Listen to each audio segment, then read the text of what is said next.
할렐루야.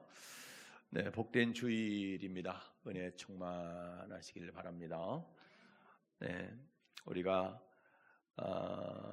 무언가를 이렇게 알기 위해서 공부를 하게 될 때에 뭐 어떤 학문이든 마찬가지입니다. 제일 먼저 하는 게 뭡니까? 그 용어에 대한 개념을 아는 겁니다. 용어의 정의를 제일 먼저 공부를 하게 되죠. 하나님의 말씀인 성경도 마찬가지입니다. 우리 한국어뿐만 아니라 어떤 나라 언어라도 같은 문자지만 같은 단어, 같은 용어지만 여러 가지 뜻으로 쓰이는 경우들이 많이 있죠. 예를 들어서 배라고 하는 단어가 있잖아요. 그런데 배가 한 가지 의미가 아니라 여러 가지 의미가 있죠.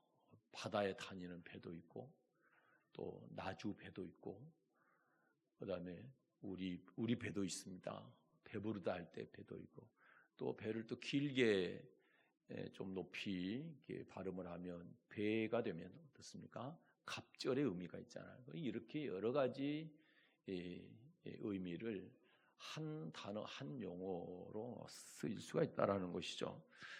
저와 여러분이 성경을 읽거나 들을 때도 마찬가지로 한 가지 의미가 아니라 여러 가지 의미로 쓰이는 경우가 있는 것입니다. 성경은 성경의 용어를 자칫 잘못 이해하고 잘못 해석을 하게 되게 되면 본문의 뜻과 거리가 멀어질 수도 있고 때로는 반대되는 어떤 그런 뜻으로 해석을 해서 신앙의 문제를 일으킬 수도 있습니다. 그래서 용어를 잘 개념 파악하는 것은 아주 중요한 것이다 이렇게 말할 수가 있겠습니다. 예를 들어서 아주 우리 신앙생활에 또는 성경에서 중요한 단어가 뭡니까? 믿음이란 단어 또는 구원이란 단어, 그 다음에 택함이다, 거듭남이다, 뭐 이런 의에 대해서 자 이런 단어들을 보게 되면 이런 용어들을 보게 되면 모두가 다 한 가지 뜻이 아니라 두 가지 이상의 뜻을 가지고 있습니다. 그런 의미들을 그런 개념들을 잘 파악하지 않으면 우리가 잘못된 신앙생활을 할 수도 있기 때문에 그를 잘 해석하는 것, 의미를 파악하는 것은 아주 중요한 일이다 이렇게 말할 수가 있겠습니다. 그래서 성경의 용어들을 중요한 용어들 특히 이런 용어들을 잘 정리를 하게 되면 성경이 많이 열리게 됩니다. 성경이 이렇게 눈에 들어오게 되고 또 올바른 신앙생활을 할 수 있습니다. 그래서 오늘 이 시간에는 많은 용어 중에서 구원이란 용어에 대해서 정확한 개념을 한번 정리해 보도록 하겠습니다. 마태복음 8장 23절부터 27절을 본문으로 해서 구원의 세 가지 의미 이런 제목으로 은혜 나눕니다. 설교 제목에서 이제 짐작을 하셨겠지만 구원이란 용어 안에는 세 가지의 아주 중요한 의미가 내포되어 있습니다. 구원이란 단어는 저와 여러분처럼 예수 믿는 사람에게는 굉장히 중요한 단어인데 아주 생명같이 중요한 그런 용어라고 할 수가 있습니다. 왜냐하면 우리의 믿음의 결국이 뭡니까? 영혼 구원받는 겁니다. 우리가 구원받아야 되기 때문에 이 구원이라는 단어에 대해서 정확한 해석을 할 수가 있어야 되는 것이죠. 이걸 잘 구별해서 잘못된 신앙생활을 하지 않도록 우리의 신앙에 장애를 일으키지 않도록 할 수 있기를 바랍니다. 그래서 구원의 의미 세 가지를 나눠서 잘 정리하고 저와 여러분이 이걸 잘 적용을 해서 올바른 구원의 길을 걷기를 바랍니다. 구원의 의미 첫째는요, 죄에서 구원입니다. 죄에서 구원. 자, 구약 성경을 해석하려면 무슨 사상을 알아야 된다고 그랬어요? 구약 성경을 해석하려면 밤마다 얘기합니다. 구약 성경을 해석하려면 출애굽 사상을 알아야 해석할 수 있다 그랬잖아요. 출애굽 사상을 모르면 성경 전체를 몰라. 구약도 모르는데 신약은 더 모르죠.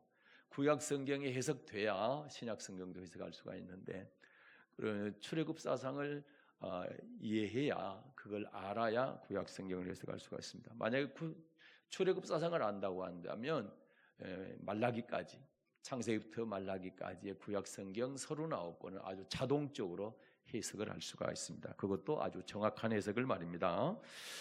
네, 그런데 이제 그 구약 성경 가운데, 출애굽 사상 가운데 출애굽기 6장 6절부터 8절이 아주 중요하고, 그게 구약 성경의 핵심, 또 출애굽 사상의 핵심이 될 수가 있습니다. 그런데 이제 출애굽기 6장 6절부터 8절까지 이 세 절을 보게 되면 하나님께서 이스라엘 민족에게 세 가지 약속을 하셨습니다. 무슨 약속을 하셨냐라고 하면, 이제 첫째, 출애굽기 6장 6절입니다. 출애굽기 6장 6절을 같이 읽겠습니다. 그러므로 이스라엘 자손에게 말하기를, 나는 여호와라. 내가 애굽 사람의 무거운 짐 밑에서 너희를 빼어내며 그 고역에서 너희를 건지며 편팔과 큰 재앙으로 너희를 구속하여. 아멘. 나는 여호와라. 여호와라는 얘기는 내가 반드시 내가 언약한 것을 지키는, 내가 말한 것을 지키는, 약속을 지키는 하나님이다, 이런 뜻이죠. 내가 애굽 사람의 무거운 짐 밑에서 너희를 빼어낸다. 애굽에서 탈출시켜주겠다. 출애굽시켜주겠다. 이런 얘기죠. 애굽에서 구원시켜주겠다. 이런 말씀이죠. 조금 더 나가면 애굽에서 구원시켜서 광야에서 나를 섬기게 하겠다. 이것이 하나님의 이제 뜻이죠.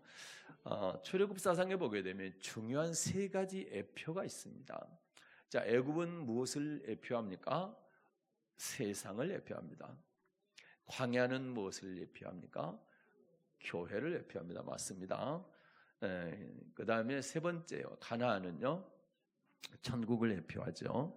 이 세 가지 애표 중에서 출애굽기 6장 6절은 애굽에서 구원하여 광야로 나오게 하겠다는 뜻입니다. 지금의 의미로는 세상에서 구원받아서, 세상에서 구원시켜서 교회 나오게 하겠다, 이런 뜻인 것이죠. 세상에서 구원받아 교회로 나오게 되면 어떻습니까? 뭘 합니까? 뭘 합니까? 교회에서 물로 세례를 주죠. 물로 세례를 주는데, 어떤 사람에게 물로 세례를 주느냐라고 할 때, 신앙 고백한 사람은 어떻게 고백합니까? 예수님이 그리스도시고 구세주시고 그리고 하나님의 아들입니다 라고 고백한 사람, 그리고 자기 죄를 다 자백한 그런 사람에게 물로 세례를 주죠. 저와 여러분을 포함한 아담의 모든 후손들은 죄를 유전으로 받아서 가지고 나옵니다. 그래서 이 죄인으로 태어나기 때문에 이 죄 문제를 반드시 해결해야만 천국에 갈 수가 있습니다. 죄 문제를 해결하지 못하면 천국에 갈 수가 없는 것입니다. 그런데 이제 예수님을 믿고 죄를 자복하면 하나님께서 우리의 죄를 다 용서해 주시게 되죠. 그래서 하나님의 자녀가 되어서 천국에 갈 수 있게 되는 것입니다. 이를 위해서 하나님은요, 이 죄 문제를 해결해 주시기 위해서 하나님은 하나님의 아들이신 예수 그리스도의 땅에 보내주신 것입니다. 다시 말해서 하나님의 아들이신 예수님이 이 땅에 오신 첫 번째 목적이 뭐냐? 그거는 저와 여러분의 모든 인간의 죄를 해결해 주시기 위함이다. 그래서 마태복음 1장 21절입니다. 마태복음 1장 21절 읽겠습니다. 마태복음 1장 21절. 아들을 낳으리니 이름을 예수라 하라. 이는 그가 자기 백성을 저희 죄에서 구원할 자이심이라 하니라. 아멘. 아들을 낳게 될 것인데 이름을 예수라고 지어라. 예수가 누구냐? 자기 백성을 저희 죄에서 구원할 자. 예수님이 어떤 분이냐? 모든 사람들의 죄를 용서하시고 그 죄의 문제를 해결해 주실 분이다. 그렇게 하기 위해서 예수님을 마리아라고 하는 처녀의 몸에서 태어나게 하신 것입니다. 에베소서 1장 7절도 보겠습니다. 에베소서 1장 7절입니다. 우리가 그리스도 안에서 그의 은혜의 풍성함을 따라 그의 피로 말미암아 구속 곧 죄 사함을 받았으니. 아멘. 그리스도 안에서 그 은혜의 풍성함을 따라 그의 피로, 예수 그리스도의 피로 구속함 곧 죄 사함을 받았으니. 그러니까 우리 죄가 용서를 받는다, 죄 사함을 받는다, 우리의 죄를 없앨 수 있다라는 것은 우리 힘으로는 불가능합니다. 예수님만이 우리의 죄를 해결해 줄 수가 있다, 용서해 줄 수가 있다, 없애 주실 수가 있다. 그래서 예수님 외에는 우리의 죄 문제를 아무도 해결할 수 없기 때문에 다른 종교의 구원은 절대 없습니다. 그래서 종교 통합 이루어질 수가 없는 겁니다. 예수만이 진리고 다른 종교의 교주들, 이런 사람들은 인간일 뿐이고 그리고 죄인일 뿐이고 그 사람들은 우리의 구원자가 될 수가 없다. 그래서 어떤 예수 외에 다른 어떤 구원자가 있다고 한다면 그거는 인본주의 사상을 갖고 있는 사람들이기 때문에 우리는 조심해야 된다. 요한일서 2장 12절도 보겠습니다. 요한일서 2장 12절입니다. 자녀들아, 내가 너희에게 쓰는 것은 너희 죄가 그의 이름으로 말미암아 사함을 얻음이요. 아멘. 너희 죄가 그의 이름으로, 누구 이름이요? 예수님의 이름으로 사함을 얻는다. 예수님의 이름만이 우리의 죄를 용서할 수가 있다라는 것입니다. 정리하게 되면요, 죄 때문에 지옥에 갈 저와 여러분이요, 죄에서 해방될 수 있는 방법은 어떻습니까? 죄에서 해방돼야 천국 갈 수가 있는데 죄에서 해방되어 천국 갈 수 있는 방법은 오직 죄에서 구원받는 건데, 죄에서 구원받으려면 예수님을 믿어야 되는 것이다. 우리가 전도를 하는 이유가 뭡니까? 예수를 안 믿게 되면 지옥 가기 때문에, 그래서 지옥 가지 않고 천국 가야 되므로 그들에게 예수님을 믿으십시오 이렇게 말하는 것입니다. 우리 전도기간인데 그렇게 전할 수 있기를 바라고요. 그래서 우리는 예수를 믿게 되면 하나님의 자녀가 되고 또 죄가 용서받아서 천국 갈 수 있는 길이 열리게 된다. 천국 들어갈 약속을 받게 되는 것입니다. 이 구원이 바로 죄에서 구원이다. 구원의 세 가지 의미, 첫 번째는 죄에서 구원입니다. 두 번째는요, 환경에서 구원입니다. 출애굽기 6장 7절입니다. 출애굽기 6장 7절을 보겠습니다. 너희로 내 백성을 삼고 나는 너희 하나님이 되리니 나는 애굽 사람의 무거운 짐 밑에서 너희를 빼어낸 너희 하나님 여호와인 줄 너희가 알지라. 아멘. 너희로 내 백성을 삼고 나는 너희 하나님이 되리니. 자, 하나님께서 이스라엘 백성에게 너희를 내 백성으로 삼겠다. 그리고 내가 너희 하나님이 되어주겠다. 내가 너희 하나님이 되어주겠다는 얘기는 마치 우리가 우리의 자녀들의 부모가 되잖아요. 부모가 되면 자녀들을 책임져 주죠. 뭐 집세도 안 받습니다. 밥값도 안 받습니다. 밥도 먹여주고 재워주고 키워주고 학교 보내주고 뭐 시집 가고 장가가고 뭐 그렇게 할 때가 독립할 때까지 그렇게 다 해주잖아요. 마치 하나님도 마찬가지입니다. 우리가 하나님의 백성이 된다. 하나님이 우리의 하나님이 되어주신다는 얘기는 먹고 마시고 입는 것 이거 다 책임져 주시겠다 이런 얘기인 것입니다. 특별히 이제 예수 믿는 우리가 예수 믿게 될 때에 우리가 예수 믿게 될 때에 어려운 어떤 환경들에 처할 수가 있는 것이죠. 뭐 나라적으로는 뭐 전쟁이 일어난다든지 개인적으로는 질병에 뭐 든다든지 뭐 이럴 수가 있지 않습니까? 또 우리가 풍랑을 만난다든지 이제 어려움을 만난다 이런 뜻이죠. 또 재난을 만날 수도 있고 고통을 받을 수도 있잖아요. 이런 여러 어떤 어려운 환경을 만나더라도 너무 놀라거나 걱정하지 마라. 내가 너희를 책임지고 구원해 주겠다. 이게 바로 환경에서 구원입니다. 몇 군데 한번 볼게요. 사무엘상 9장 16절을 보겠습니다. 사무엘상 9장 16절 읽겠습니다. 내일 이맘때에 내가 베냐민 땅에서 한 사람을 내게 보내리니 너는 그에게 기름을 부어 내 백성 이스라엘의 지도자를 삼으라. 그가 내 백성을 블레셋 사람의 손에서 구원하리라. 내 백성의 부르짖음이 내게 상달하였으므로 내가 그들을 돌아보았노라 하시더니. 아멘. 네, 하나님께서 이스라엘에게 왕을 처음으로 주실 때의 이야기입니다. 초대 왕이 누굽니까? 이스라엘의 사울이라고 하는 왕이죠. 사울 왕을 세울 때에 하나님 그러시죠. 그가 내 백성을 블레셋 사람의 손에서 구원하리라. 블레셋 사람의 손에서 구원하리라. 그러면 블레셋과의 전쟁을 하게 될 때 그 전쟁에서 너희를 구원하겠다. 너희 원수 대적에게서 너희를 구원하겠다. 이런 뜻이죠. 이거는 죄에서 구원과 전혀 다르죠. 네, 그걸 갖다가 우리는 환경의 구원이다.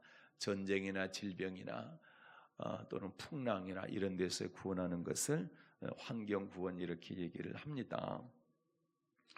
네, 사무엘상 10장 19절도 보겠습니다. 사무엘상 10장 19절입니다.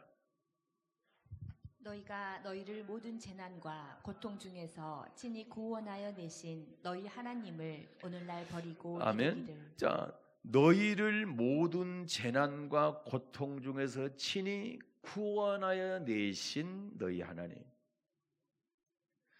네, 모든 재난과 고통 중에서 우리를 구원하신 분이 하나님이라는 거죠. 그런데 그 하나님을 버리면 재난과 고통에서 우리를 구원해 주실 수가 없다는, 그걸 버리지 말라는. 예, 확실하게 믿으라. 그러면 모든 재난과 고통 중에서 너희를 구원하실 것이다. 이렇게 말씀하시죠. 자, 오늘 본문 마태복음 8장입니다. 25절에 보게 되면 이런 말씀이죠.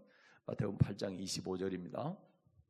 그 제자들이 나와 깨우며 가로되 주여 구원하소서 우리가 죽겠나이다. 네, 배를 타고 가는데 풍랑이 일었습니다. 물결이 크게 일어나서 배를 잠길 정도로 덮이게 됩니다. 그때 뭐라 합니까? 주여 구원하소서입니다. 예, 이 구원은 어떤 구원입니까? 어디에서로부터? 물결, 큰 물결, 풍랑으로부터 구원을 말하는 것입니다. 이건 죄에서 구원이 아니고 풍랑에서 구원해달라는 거, 큰 물결에서 구원해달라는 거. 그래서 주님께서 어떻게 합니까? 바람과 바다를 꾸짖으시니까 파도가 잠잠게 됐다. 그래서 그들이 풍랑에서 구원받게 되죠. 네, 마태복음 9장 22절 보겠습니다. 마태복음 9장 22절. 네, 읽겠습니다. 예수께서 돌이켜 그를 보시며 가라사대 따라 안심하라 내 믿음이 너를 구원하였다 하시니 여자가 그 시로 구원을 받으니라. 자, 예수님께서 어느 여자에게 네 믿음이 너를 구원하였으니, 그랬더니 여자가 그 시에 구원을 받게 됐다. 그럼 이 구원은 어떤 구원입니까? 그 앞절 두 절 보니까 20절 21절에 보니까 12해 혈루병을 앓는 여인 이야기입니다. 그러면 이 여인이 예수님으로부터 병에서 구원받았다는, 질병에서 구원받았다는 얘기죠. 예, 환경에서 구원받은 것이지 죄에서 구원받은 것은 아니라는 얘기입니다. 예, 얼마든지 여러분 풍랑에서나 전쟁에서나 또는 질병에서 구원받았다 할지라도 예수 안 믿는 사람이 있을 수도 있는 거죠. 죄에서 구원받지 못한 사람이 있을 수도 있잖아요. 예, 물론 죄에서 구원받은, 예수를 믿음으로 죄에서 구원받은 사람이 질병에서 구원받을 수도 있지만 또 그렇지 않을 경우도 있는 거거든요. 전쟁에서 구원받게 될 때 만약에 우리나라가 북한이나 어디 일본하고 전쟁을 한다 할 때 100% 다 예수 믿는 건 아니잖아요. 예수 믿는 사람이 한 20% 정도 되는데, 그런데 전체가 다 구원받을 수가, 전쟁에서 이기게 될 때 하나님께서 도우셔서 우리가 이기게 되면 80% 사람들은 예수를 안 믿음에도 불구하고 구원받을 수가 있지 않습니까? 그런 경우도 있을 수가 있다라는 것이죠. 그러니까 자, 오늘 말씀으로 출애굽기 6장 6절부터 8절 말씀으로 보면 6장 6절에서 애굽에서 구원받은 이스라엘 백성들이 신앙생활을 할 때, 교회 생활을 할 때, 광야 생활을 할 때 환경에서부터 구원시켜 주겠다. 그건 우리 믿는 자들에게 해당하는 말씀이죠. 그 다음에 이제 세 번째는 뭡니까? 세 번째 구원의 의미가 영혼 구원입니다. 영혼 구원. 출애굽기 6장 6절부터 6장 8절입니다. 6장 8절 읽겠습니다. 내가 아브라함과 이삭과 야곱에게 주기로 맹세한 땅으로 너희를 인도하고 그 땅을 너희에게 주어 기업을 삼게 하리라. 나는 여호와로라 하셨다 하라. 아멘. 아브라함과 이삭과 야곱에게 맹세한 땅, 어디를 말합니까? 가나안 땅이죠. 가나안 땅. 가나안 땅을 아까 뭘 예표한다고 그랬어요? 천국을 예표한다. 왜 그곳이 천국을 예표하는 것일까? 아브라함과 이삭과 야곱에게 주기로 맹세한 땅, 그곳으로 하나님께서 인도해 주시겠다고 그렇게 말씀하셨는데, 가나안 땅을 왜 천국이라고 얘기를 할까라고 할 때 히브리서 11장에서 하나님이 그 설명을 해주고 계세요. 히브리서 11장 8절부터 10절까지를 보겠습니다. 히브리서 11장 8절부터 10절입니다. 믿음으로 아브라함은 부르심을 받았을 때에 순종하여 장래 기업으로 받을 땅에 나갈새 갈 바를 알지 못하고 나갔으며, 믿음으로 저가 외방에 있을 것 같이 약속하신 땅에 우거하여 동일한 약속을 유업으로 함께 받은 이삭과 야곱으로 더불어 장막에 거하였으니, 이는 하나님의 경영하시고 지으실 터가 있는 성을 바랐음이니라. 아멘. 자, 8절에 보면 믿음으로 아브라함 부르심 받을 때 순종하여 장래 기업으로 받을 땅에 나갔다. 장래 기업으로 받을 땅, 아브라함이 어디를 말합니까? 가나안 땅을 말하죠. 그러죠? 가나안 땅. 그런데 10절에 보니까 그 가나안 땅을 뭐라고 그래요? 하나님의 경영하시고 지으실 터가 있는 성이다. 하나님이 경영하시고 지으실 터가 있는 성. 이 땅은 아니죠. 하나님이 지으시고 경영하실 터, 성.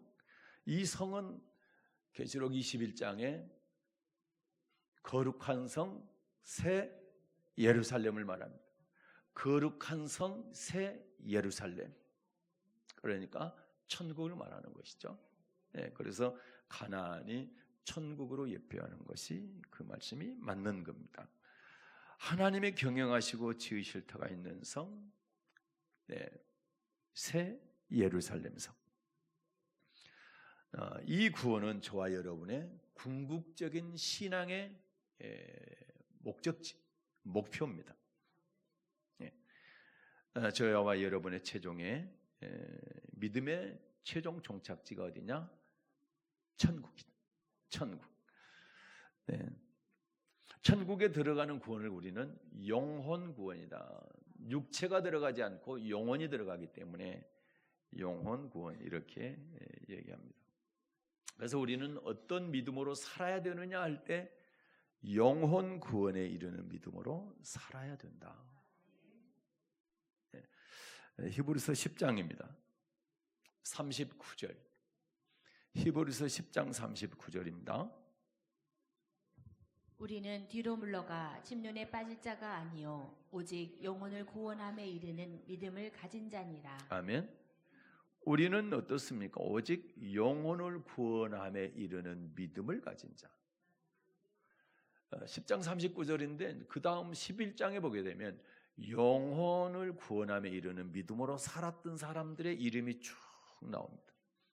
구약 사람들이죠. 구약의 인물들. 그래서 영혼을 구원함에 이르는 믿음을 가진 자, 저와 여러분은 영혼 구원에 이르는 믿음을 가진 자로 살아야 됩니다. 네. 그래서 히브리서 이제 기자는요, 이 구원을 큰 구원이다.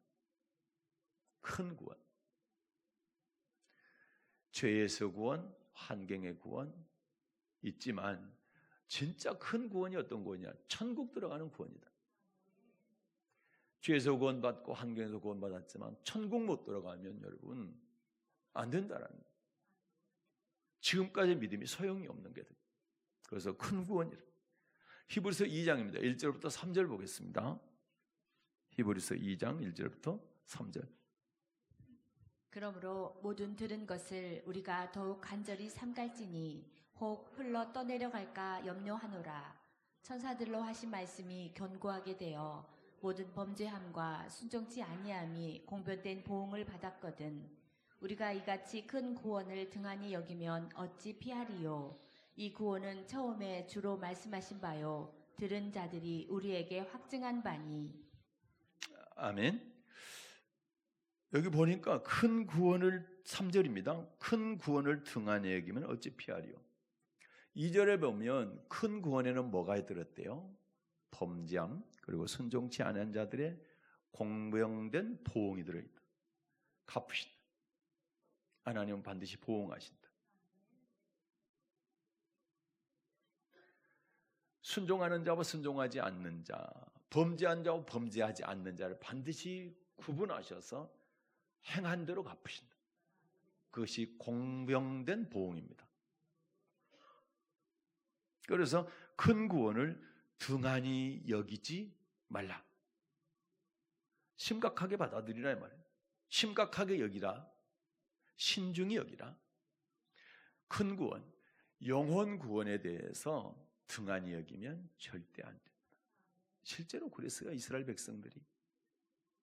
3장입니다. 히브리서 16절부터 19절까지 16절부터 19절 읽겠습니다. 듣고 경록해 하던 자가 누구뇨? 모세를 쫓아 애굽에서 나온 모든 이가 아니냐? 또 하나님이 40년 동안에 누구에게 노하셨느뇨? 범죄하여 그 시체가 광야에 엎드려진 자에게가 아니냐? 또 하나님이 누구에게 맹세하사 그의 안식에 들어오지 못하리라 하셨느뇨? 곧 순종치 아니하던 자에게가 아니냐? 아멘. 예, 범죄한 사람, 또 순종치 아니한 사람, 이 사람들이 강야에 엎드려졌다. 이들이 멸망받았다라는 거죠. 이스라엘 백성들은 하나님께 직접 구원한 사람. 저렇게 15장 2절에 보게 되면 여호와는 나의 힘이셔 노래시며 나의 구원이십니다. 하나님을 구원자라고 고백했던 사람. 고린도전서 10장에 보게 되면 홍해를 건넌 것을 세례받았다. 세례. 저는 그리스도의 살아계신 하나님의 아들입니다라고 고백했다라는 겁니다. 틀림없이 죄에서 구원받았지만 범죄하고 불순종하니까 하나님이 진노하셔서 맹세하셔서 저들이 하나님의 안식 가나안 천국에 못 들어가게 했다는. 그래서 저들의 다수가 가나안 땅 못 들어가고 광야에서 멸망을 받았다. 그렇게 성경은 증거하고 있는 것입니다. 그것이 우리에게는 거울이 되는 것이다.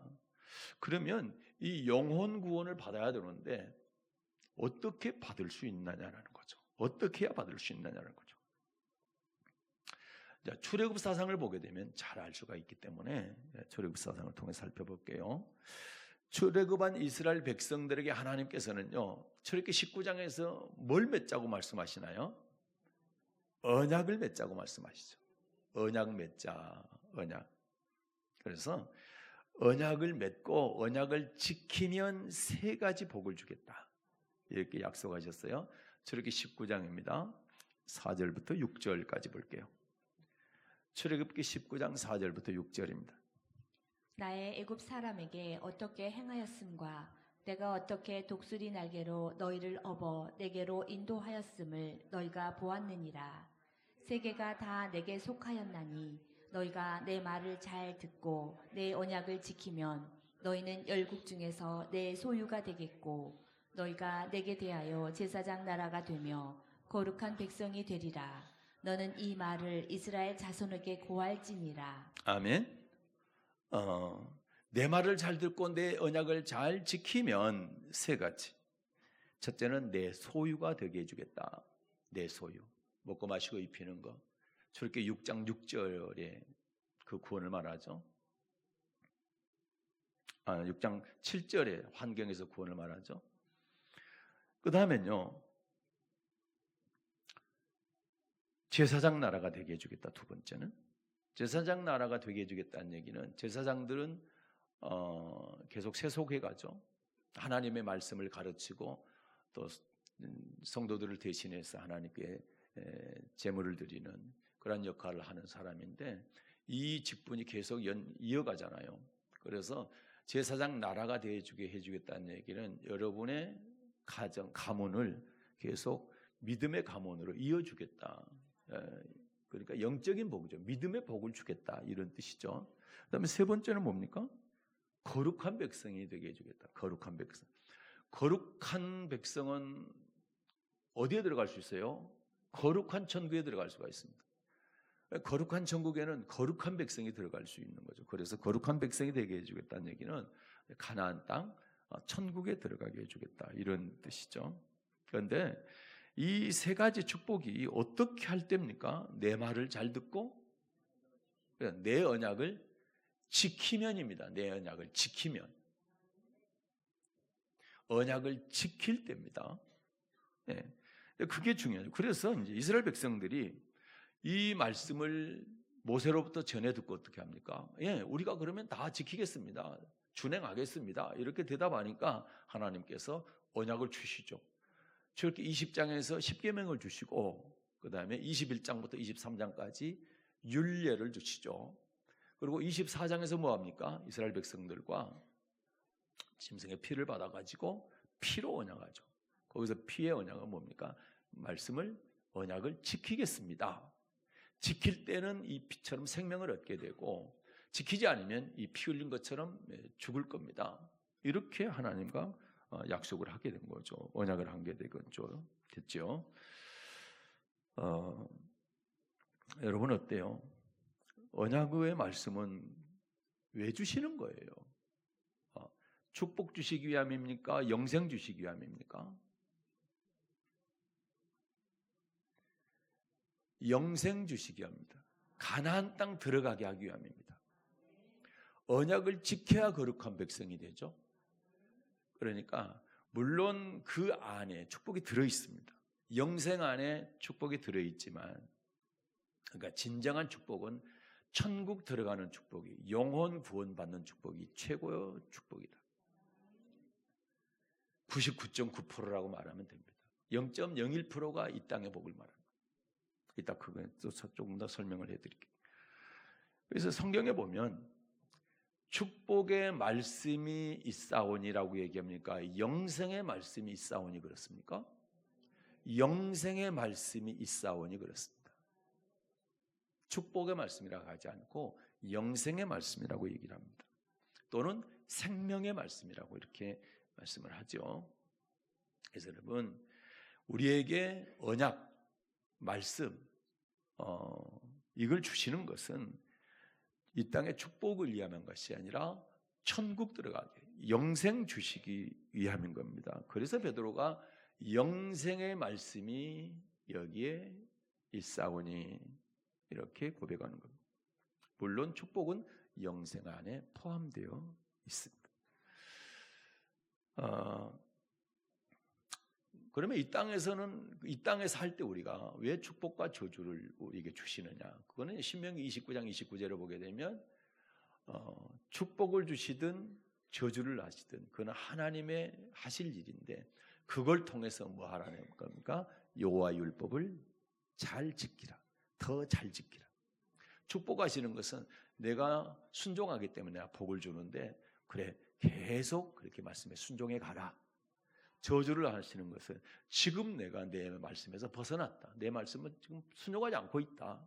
그래서 빨리 돌이켜서 순종하는 쪽으로 나아가야 된다. 그래서 축복과 저주를 우리에게 하시는 것이죠. 자, 이 땅의 축복이 아니고 영생의 복을 축복이라고 우리가 얘기하는 것은 이제 12사도를 보면 알 수가 있고 바울을 봐도 알 수가 있고 스데반 집사님을 봐도 알 수가 있습니다. 12사도나 바울이나 스데반 집사님은 말씀에 순종하는 사람이었어요? 순종 안 하는 사람이었어요? 이들은 순종하는 사람들이 순종하는 사람. 그런데 그들이 부자로 살았나요? 가난하게 살았나요? 가난하게 살았어요. 예. 그러면 또 이제 어떤 분들은 예수 믿으면 가난하게 사는가 보다. 안 믿어야 되겠다. 그러면 큰일 납니다. 왜? 천국 못 가게 돼요. 이 땅에서는 아무리 오래 살아도 120년입니다. 그러나 천국은 영원한 곳입니다. 이 땅에 120년 때문에 천국을 포기한다는 것은 너무너무 어리석은 일인 것입니다. 그렇다고 영생의 복만 받고 이 땅의 복은 받지 않냐? 아니죠. 이 땅의 복도 약속하셨죠. 영생의 길을 가게 되면 이 땅의 복은 자동으로 주신다라는 거 하나님의 말씀인 것이죠. 만약에 여러분 이 땅에 부자 되는 축복을 위해서 예수를 믿는다고 한다면 부자들은 예수 믿을 필요 있어요, 없어요? 예수 믿을 필요 없죠. 내가 부자로 잘 사는데 뭐하러 예수 믿어 힘들게. 목사님한테 잔소리 안 들어도 되고.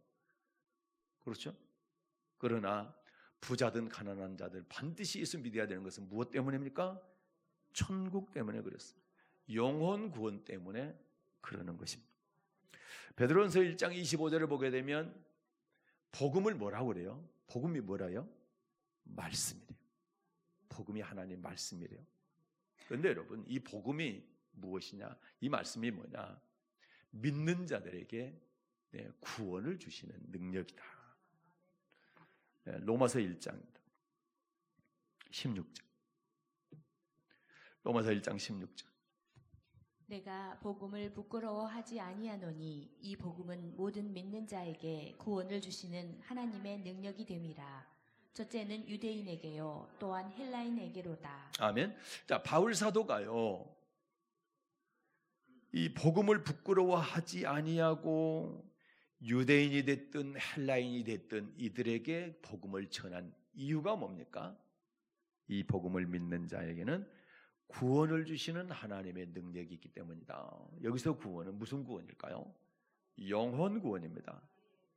하나님 말씀 안에 영혼 구원에 이르는 축복이 있기 때문에 이 복음을 전하는 것이다.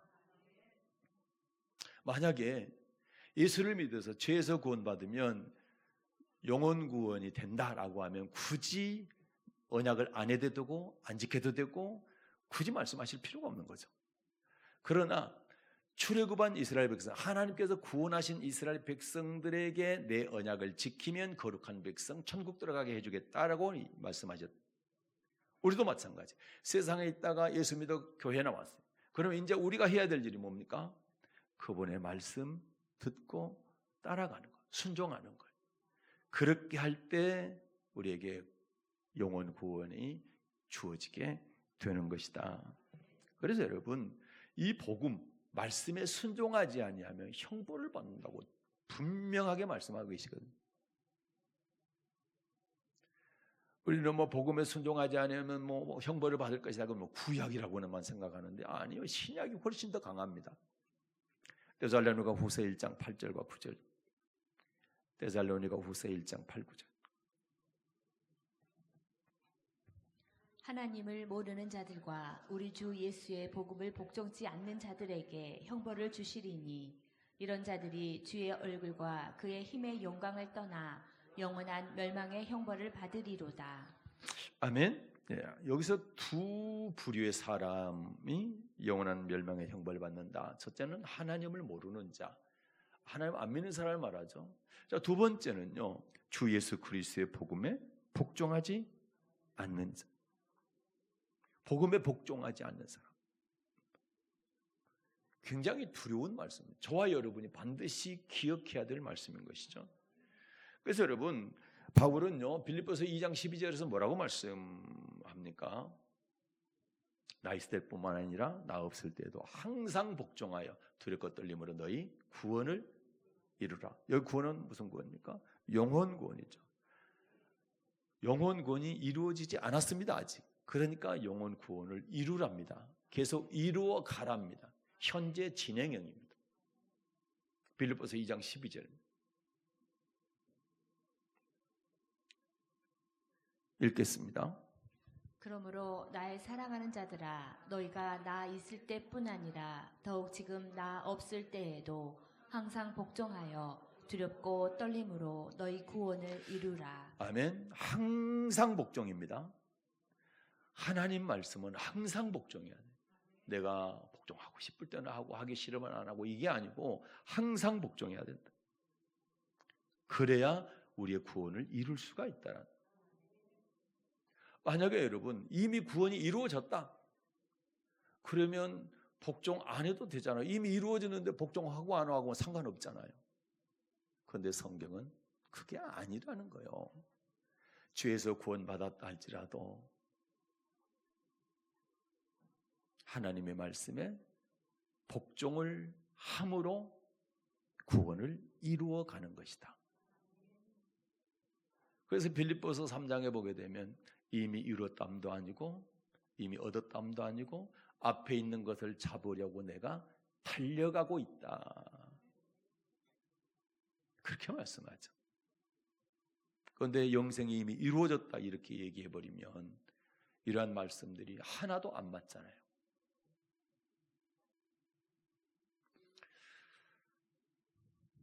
그래서 여러분 예수님의 피로 얻는 구원은 무슨 구원이에요? 죄에서 구원. 말씀에 순종해서 얻는 구원은 무슨 구원이에요? 영원 구원. 꼭 구별할 수 있어야 된다. 그러니까 이거 하나로 보면 안 된다는 말씀이 그 말씀인 것입니다.